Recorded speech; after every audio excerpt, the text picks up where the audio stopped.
მოგზაურის დღიური იწყებს მოგზაურობას სამხრეთ-აღმოსავლეთ აზიაში, კერძოდ კი ინდონეზიაში. აღმოვაჩენთ ქვეყანას, რომელიც ცნობილია თავისი მრავალფეროვანი ბუნებით, გამორჩეული სამზარეულოთი და ეგზოტიკური კუნძულებით, რომელიც დაუვიწყარ თავგადასავლებს გვკვირდება.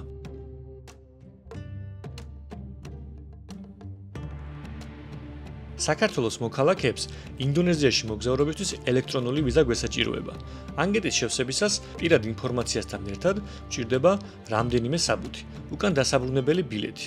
ამონაწერი ბანკიდან ანგარიშზე $2000-ზე მეტი თანხის არსებობის შესახებ. ფერადი ელექტრონული ფოტო 4x. პასპორტის მთავარი გვერდის ფოტო და მისამართი, სადაც ქვეყანაში ჩასვლისას გავჩერდებით. განაცხადის საფასური დაახლოებით $62 და 5 სამუშაო დღეში მზადდება. გირჩევთ თადარიგი დაიჭიროთ და გამგზავრებამდე რამდენიმე კვირით ადრე შეავსოთ სავიზო ანკეტა. ვიზა ერთჯერადია და ქვეყანაში 60 დღე გეძლევათ გაჩერების უფლება.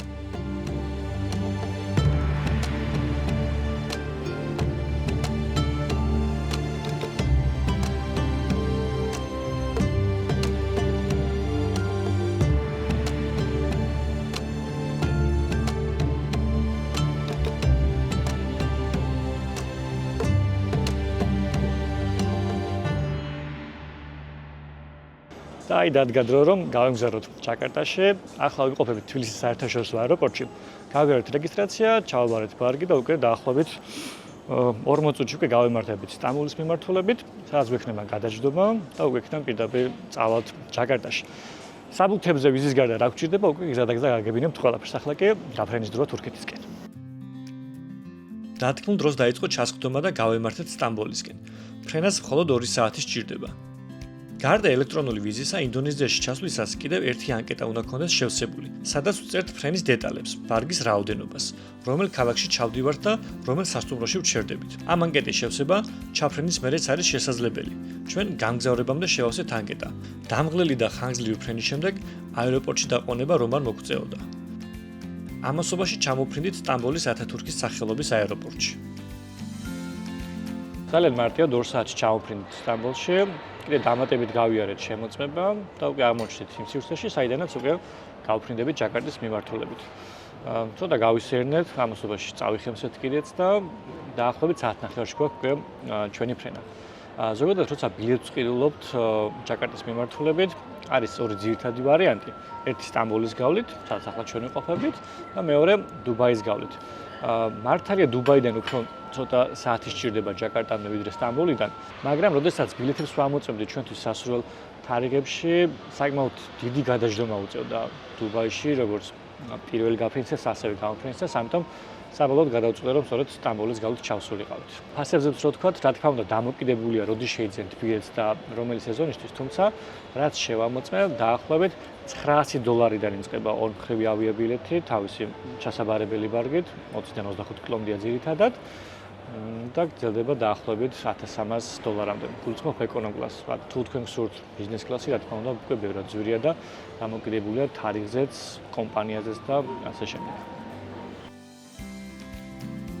ხანმოკლე ლოდნის შემდეგ მალევე გავემართეთ შემდეგ რეისზე ჩასასხდომად.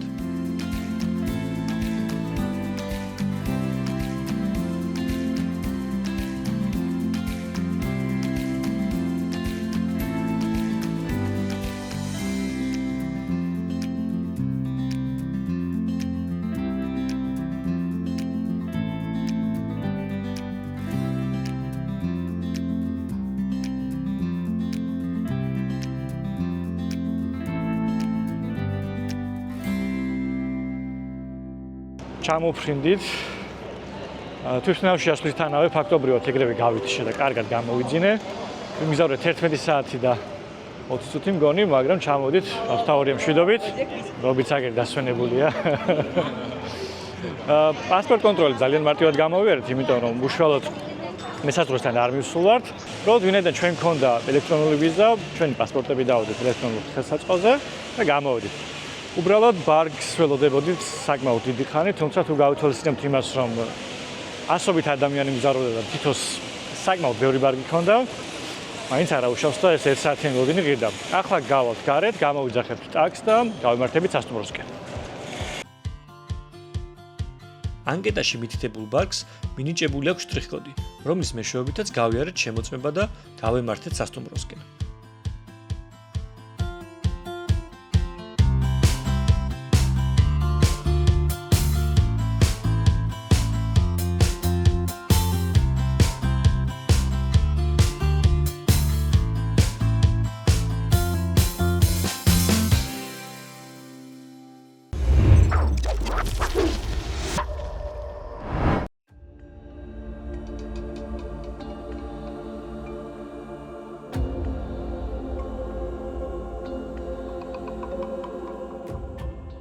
ინდონეზია სამხრეთ-აღმოსავლეთ აზიასა და ოკეანეთში მდებარეობს.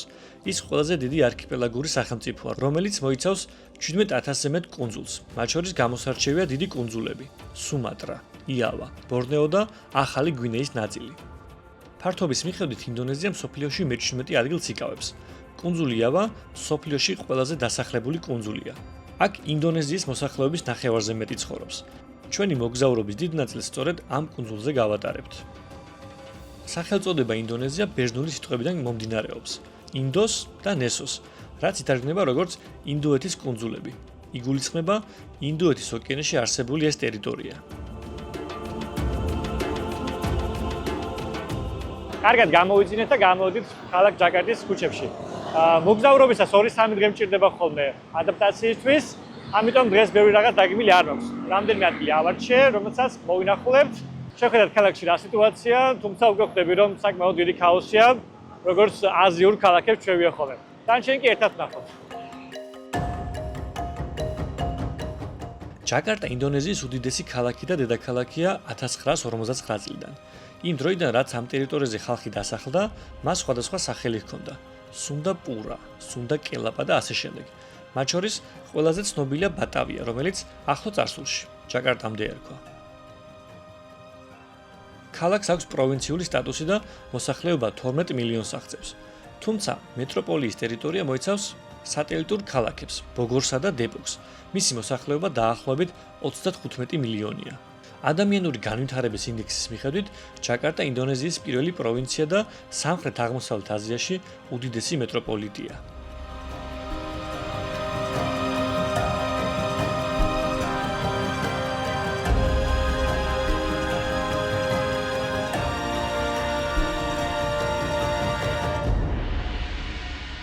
ახლა მოვედით ჯაკარტის ერთ-ერთ მნიშვნელოვან ადგილას. ამ მოედანს ეწოდება მერდეკა და სწორედ აქ მდებარეობს ინდონეზიის ეროვნული მონუმენტი, რომელსაც ინდონეზიურად ქვია მონუმენტ ნასიონალ და შემოკლებით მონას ეძახიან. ეს მონუმენტი ეძღვნება ინდონეზიისთვის დამოუკიდებლობის ბრძოლას. მისი მშენებლობა 1961 წელს დაიწყო, გაგრძელდა 14 წელი და 1975 წელს საზეიმოდ გაიხსნა. მისი მთლიანი სიმაღლე 132 მეტრია. ეს ძეგლი დაგვირგვინებულია ოქროს ფოთლით, დაფარულია ცეცხლისალით, რომელიც განასახიერებს ინდონეზიელი ხალხის ბრძოლის ცეცხლოვან სულს. გარედან საკმაოდ მასშტაბური ჩანს, თუმცა შესასვლელი საით აქვს ჯერ ვერ დავინახეთ. ორი მხარე გამოვიარეთ ამ მონუმენტის. შემდეგ ორ მხარესაც გავედით და ვნახავთ თუ იქნება შესაძლებელი ვნახოთ. ახლოდან დავათვალიერებთ თუ არა და გარედანაც ვფიქრობ საკმაოდ საინტერესოა.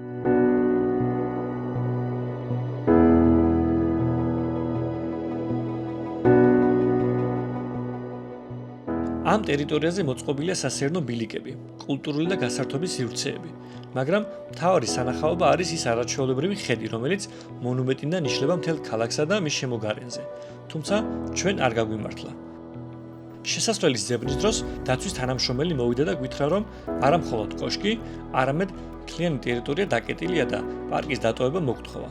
ოფიციალურ საიტზე გადამოწვეული მქონდა ინფორმაცია, რომ ამ საათებში შესვლა დაშვებულია. აჯობებდა დილით მოსულიყავთ. პრობლემა რომ არ შევქმნოდა.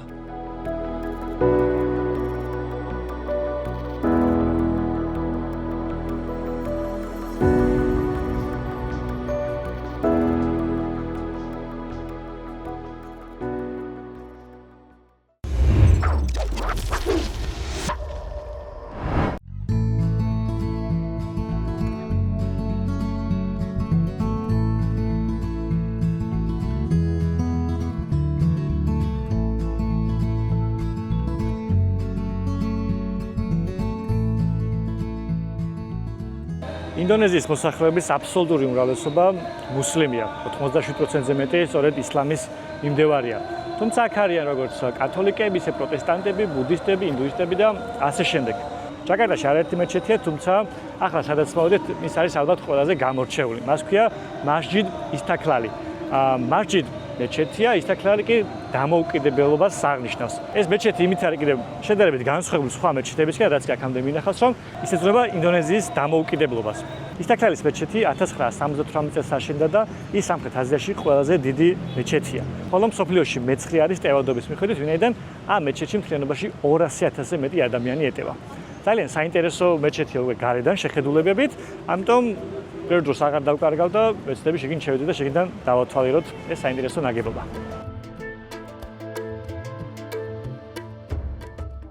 დღის განმავლობაში ორჯერ იკეტება მეჩეთი ტურისტებისთვის. 12-ის ნახევრიდან 1 საათამდე და 3-დან 4 საათამდე. მეჩეთის დასათვალიერებლად აუცილებელია საინფორმაციო ცენტრში მიხვიდეთ. იქვე შეავსოთ ონლაინ ანკეტა და დაელოდოთ ადგილობრივ გიდს, რომელიც ტურებს ყოველ ნახევარსაათში ატარებს. ტური უფასოა. მთავარი სალოცავი ნაგებობა მართკუთხა ფორმისაა და დაფარულია ცენტრალური სფერული გუმბათით. მისი დიამეტრი 45 მეტრია, რაც ინდონეზიის დამოუკიდებლობის წელს 1945 წელს გამოხატავს. მეჩეთის არქიტექტურა საკმაოდ მინიმალისტურია. მისი 12 სვეტი დაფარულია ალუმინის ფირფიტებით. აქ რეგულარულად იმართება სოციალურ-კულტურული ღონისძიებები, მათ შორის ლექციები, სემინარები და რელიგიური კონფერენციები. მოხალისე გიდი გვიყვება მეჩეთისა და ისლამური რელიგიის შესახებ. ვინაიდან ახლა რამადანისთვია, მეჩეთები სულ სავსეა მრევლით. ასე დროს პირველად მომეცა შესაძლებლობა ახლოდან დავკვირვებოდი ამ პროცესს.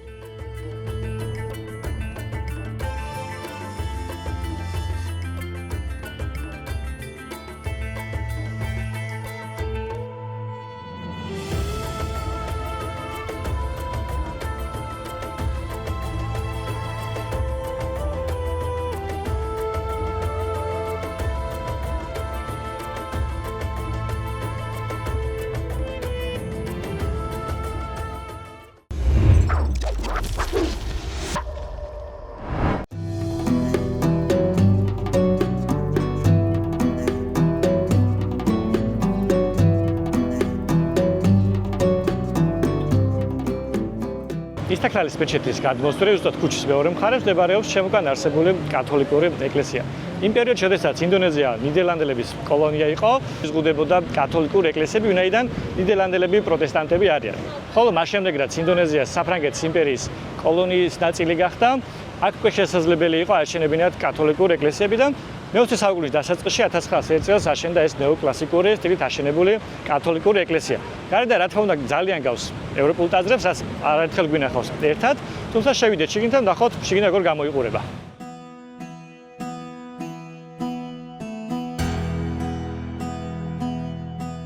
ეკლესიის ინტერიერის ძირითადი ნაწილი დაკეტილია ტურისტებისთვის, ხოლო შესასვლელში ყოფნა და აქედან დათვალიერებაა შესაძლებელი.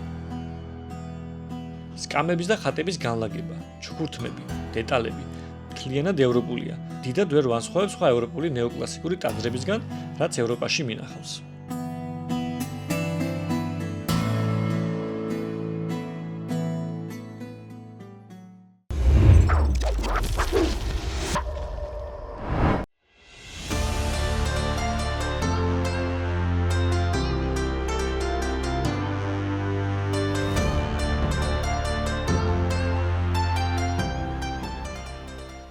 აზიურ ქალაქებში ყოველ ფეხის ნაბეჯზე შეხვდებით გარე მოვაჭრეებს, განსაკუთრებით კი ღირსშესანიშნაობების მახლობლად. არც ეს არ ემარია გამონაკლისი. საითაც არ უნდა გაიხედოთ, ყველგან მოვაჭრეები არიან. ყიდიან ცივ და ცხელ სასმელებს, ტკბილეულს, ხილს, სხვადასხვა სახის ტრაფიკების მომზადების კერძებს. გადაადგილების ერთ-ერთი პოპულარული საშუალება სკუტერია, მაგრამ აქ სხვა აზიურ ქალაქებთან შედარებით დარეგულირებულია მათი მოძრაობა.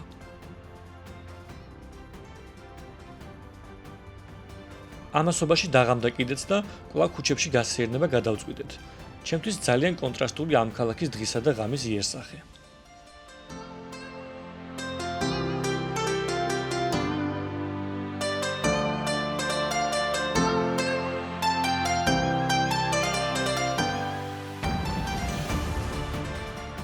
როგორც აზიურ ქალაქებს ეკადრება ხოლმე მსგავსი სიტუაცია არის აქაც. რა თქმა უნდა, ხალხმრავლობა არეულობა გზაზე, მანქანებით, სკუტერებით. თუმცა რა თქმა უნდა, სიცოცხლე იგრძნობა და კარგია ამ დროს სეირნობა, ვინაიდან საღამოობით ტემპერატურა შედარებით დაბალია, სინესტეს არც ისე მაღალი, ამიტომ ბევრად სასიამოვნო ხდება ქუჩაში გადაადგილება, რომელიც ძალიან მიყვარს. თუმცა უკვე სასტუმროში დაბრუნების დრო, ვინაიდან ისევ ადაპტაციის პერიოდში ვარ და ჯობს სასტუმროში დავისვენო და უკვე შემდეგი დღეებიდან მოზღვეული ენერგიით გავაგრძელოთ ჩვენი ინდონეზიური თავგადასავალი.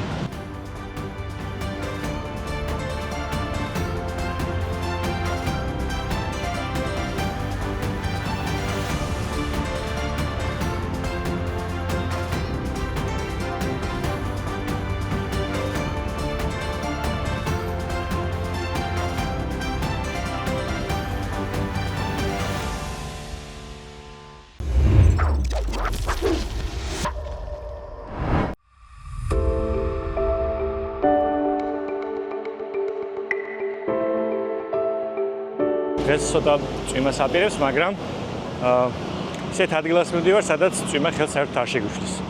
თუმცა მანამდე გადავწყვეტ, რომ ბანკი ვიპოვოთ და ფული დავახურდავთ, ვინაიდან აქამდე ვიხდით ჩვეულებრივად საბანკო ვარათებით, მაგრამ უმჯობესია რომ კონდეს ნაღდი ანგარიშწორებითაც, ვინაიდან ზოგი ადგილში აუცილებლად დაგჭირდება ნაღდი ანგარიშწორებით გადახდა, ამიტომ უმჯობესია რომ თან კონდეს. ბევრ ადგილას არ აქვთ ხოლმე აზიაში ვარათით გადახდა.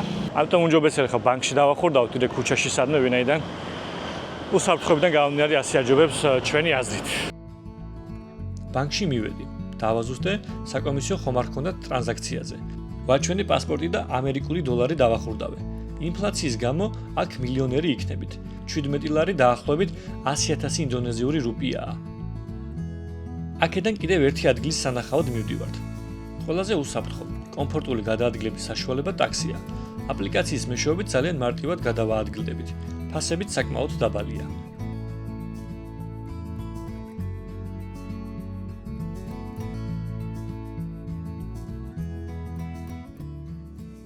ახლა მოვდით ერთ-ერთ ლომში, ერთი აქტიობისთვის, თუმცა მანამდე გადავწყვეტ, რომ ცუდად აგვეხებსა. კვებაზე რომ ვთქვათ, სანამ ადგილობრივ კერძებში გავერკვევი ხოლმე აზიაში მოგზაურობისას, პირველ რიგში ისეთ რაღაცებს უკეთავ, რაც ვიცი რომ აუცილებლად მომეწონება. ეს არის ბრინჯი, რომელსაც აზიაში ყველგან ძალიან კარგად აკეთებენ და ქათმის ხორცი. მედან ქათმის ხორცს არ ჭირდება მაინც და მაინც დიდი ცოდნა და სადაც კი მიჭამია, ფაქტობრივად ყველგან მომწონებია. ახლა ესეთი კერძი ავიღეთ, ასევე ფორთოხლის წვენი შევარჩი ამჯერად მე და სანამ გავერკვევით შემდეგი დღეების განმავლობაში ადგილობრივ კერძებში მსგავს საკვებს მივიღებ. თუმცა, რა თქმა უნდა, უკვე გავაგემონებთ შემდეგში ინდონეზიურ კერძებსაც და თქვენს გაგაცნობთ. ფასებს რაც შეეხება ამ დღეების განმავლობაში რაც მივირთვით, ფასები მერყეობდა დაახლოებით 8-დან 15 ლარამდე, პორციების მიხედვით განსხვავდება ძირითადად სად მირთვევ, რაც არ არის ძალიან იაფი აზრისთვის, თუმცა საკმაოდ ნორმალურ ფასად ითვლება.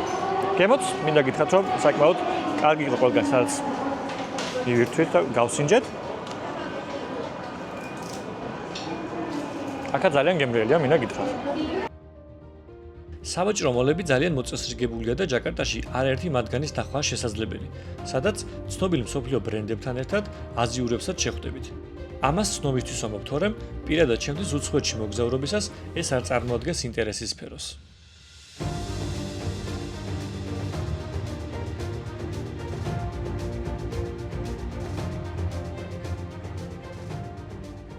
ახლა შემოვიდით ჯაკარტის აკვარიუმში, სადაც უამრავი თევზის სახეობა შეგვიძლია მოვინახოთ, რომლის საფასური არის სტანდარტული ბილეთის 185.000 რუპია, თუმცა რატომღაც გავკვეთის 15%-იანი ფასდაკლება, არ ვიცი რატომ სიმართლე გითხრათ, თუმცა საბოლოო ჯამში გამოვიდა 30 ლარი, რაც ვფიქრობ, რომ საკმაოდ კარგი ფასი ასეთი სანახაობისთვის. აგვიხსნეს ყველაფერი, თუ საერთოდ წავიდეთ, და უნდა დავათვალიეროთ. ერთხელ ვარ ნამყოფი ესეთ აკვარიუმში და ახლა ძალიან მაინტერესებს აქ რა დაგვხდება. ჯაკარტის აკვარიუმი ინდონეზიაში ყველაზე დიდი შიდაწვის ზოოპარკია. აქ 3500-ზე მეტი სახეობა ბინადრობს. გარდა აკვარიუმებისა, სადაც ამ არსებებს იხილავთ, ასევე შესაძლებელია სხვადასხვა სახის წარმოდგენაზე დასწრება. განრიგი ცვალებადია. სურვილის შემთხვევაში განრიგს ოფიციალურ საიტზე მარტივად იპოვეთ.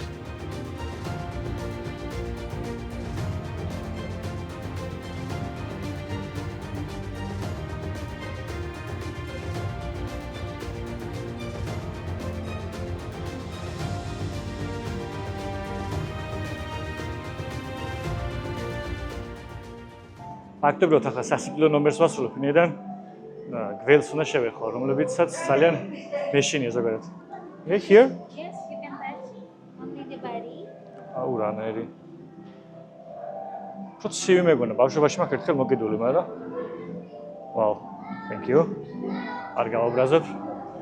ძალიან დამცხა. მართალია ვიცი, რომ არაა საშიში. მაგრამ მაინც მეუფლება შიშის გზნობა. საბოლოოდ იმაზე მარტივი აღმოჩნდა, ვიდრე წარმოვიდგენდი. ვაგრძელებ აკვარიუმის დათვალიერებას. წყლის ქმნილებებთან ერთად აქ ხმელეთის ცხოველებიცაა. ვფიქრობ, ყველა ასაკის ადამიანს მოეწონება ამ ადგილის დათვალიერება.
ახლა მოვედით ჯაკარტის ერთ-ერთ ძველ უბანში, რომელსაც გლოდოკი ეწოდება. ის ჯერ კიდევ მე-18 საუკუნიდან, უფრო ზუსტად 1740 წლიდან დასახლდა ჩინელებით და იმდროინდან მოყოლებული აქ ძირითადად მხოლოდ ჩინელები ცხოვრობენ. დროთა განმავლობაში ის გადაიქცა სავაჭრო ცენტრად და დღემდე აქ არის როგორც ღია ბაზრები, ისე დახურული სავაჭრო სივრცეები. სუვენირებიდან დაწყებული აქ შეგიძლიათ შეიძინოთ როგორც ბოსტნეული, ხორცეული, თევზეული, მათ შორის ტექნიკა და ერთი სული მაქვს დავათვალე, რომ ვინაიდან აზიაში მოგზაურობისას განსაკუთრებით მიყვარს ასეთი ადგილების მონახულება, ამიტომ ჩვენც ახლა ვიღებთ აქეთ მიმართულებით გეს და ვნახოთ რა ხდება. წავედით.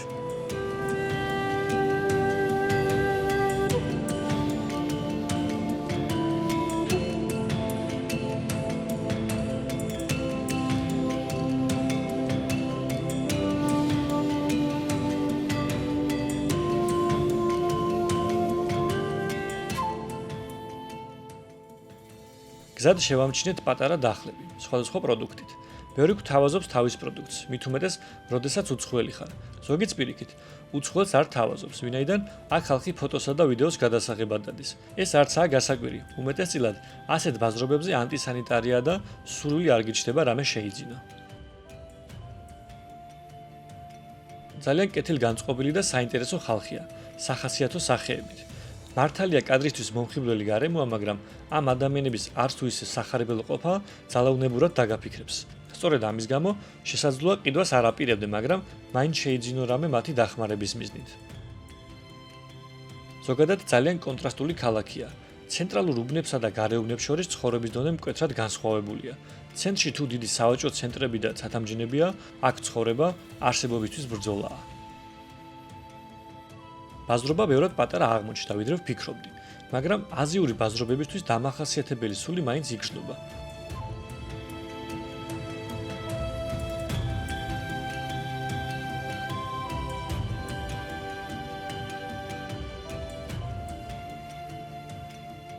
მოძრაობთ რა თქმა უნდა დიდ ქაოსში, რომელსაც არ უნდა გაიხედოთ ყველგან ბაზარი, მანქანების მოძრაობა ის ადგილებში რომ ვერც კი წარმოვიდგენთ.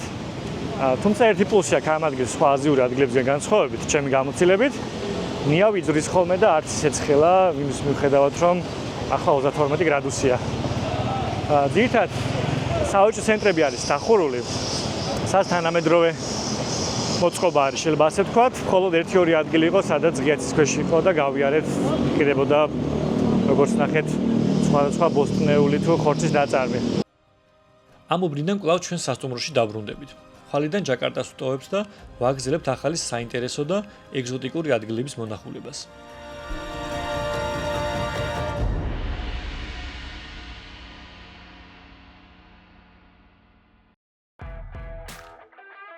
შემდეგ გადაცემაში ქალაქ ბანდუნგს ვესტუმრებით. წინ საინტერესო თავგადასავლები გველოდება. არ გამოტოვოთ.